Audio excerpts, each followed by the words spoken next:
జాతీయ మానవ హక్కుల కమిషన్ కు ఫిర్యాదు చేశారు రియాజ్ కుటుంబ సభ్యులు. కానిస్టేబుల్ ప్రమోద్ హత్య కేసులో నిందితుడైన రియాజ్ పారిపోతూ ఉండగా పోలీసులు ఎన్కౌంటర్ లో మృతి చెందాడు. అయితే రియాజ్ ఎన్కౌంటర్ ను సుమోటోగా స్వీకరించి సిబిఐ చేత విచారణ జరిపించాలని ఎన్హెచ్ఆర్సీకి ఫిర్యాదు చేశారు కుటుంబ సభ్యులు. రియాజ్ ఎన్కౌంటర్ పై పోలీసులు అత్యుత్సాహం ప్రదర్శించారని ఆరోపించారు. కానిస్టేబుల్ ప్రమోద్ మృతిపైన రియాజ్ ఎన్కౌంటర్ పైన అనుమానాలు ఉన్నాయని అంటున్నారు వాళ్ళు. రియాజ్ ను కస్టోడియల్ ఎన్కౌంటర్ చేశారని ఆరోపించారు. తమ కుటుంబానికి న్యాయం చేయాలని కోరారు.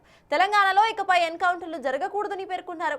తెలంగాణ పోలీసులు ప్రభుత్వంపై నమ్మకం లేదని, అందుకే పారదర్శకంగా సిబిఐ చేత విచారణ జరిపించాలని అంటున్నారు. విక్టిమ్ ప్రొటెక్షన్ యాక్ట్ కింద 5 కోట్ల రూపాయల పరిహారం ఇవ్వాలని కోరారు రియాజ్ కుటుంబ సభ్యులు.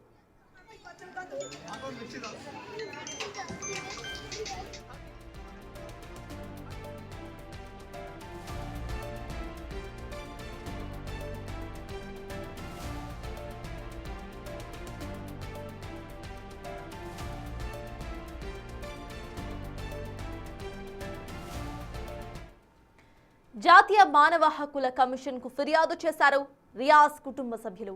కానిస్టేబుల్ ప్రమోద్ హత్య కేసులో నిందితుడైన రియాజ్ పారిపోతూ ఉండగా పోలీసులు ఎన్కౌంటర్ లో మృతి చెందాడు. రియాజ్ ఎన్కౌంటర్ ను సుమోటోగా స్వీకరించి సిబిఐ చేత విచారణ జరిపించాలని ఎన్హెచ్ఆర్సీకి ఫిర్యాదు చేశారు కుటుంబ సభ్యులు. రియాజ్ ఎన్కౌంటర్ పై పోలీసులు అత్యుత్సాహం ప్రదర్శించారని వాళ్ళు ఆరోపిస్తున్నారు. కానిస్టేబుల్ ప్రమోద్ మృతిపైన, రియాజ్ ఎన్కౌంటర్ పైన అనుమానాలు ఉన్నాయని అంటున్నారు. రియాజ్ ను కస్టోడియల్ ఎన్కౌంటర్ చేశారని ఆరోపించారు. తమ కుటుంబానికి న్యాయం చేయాలని కోరారు.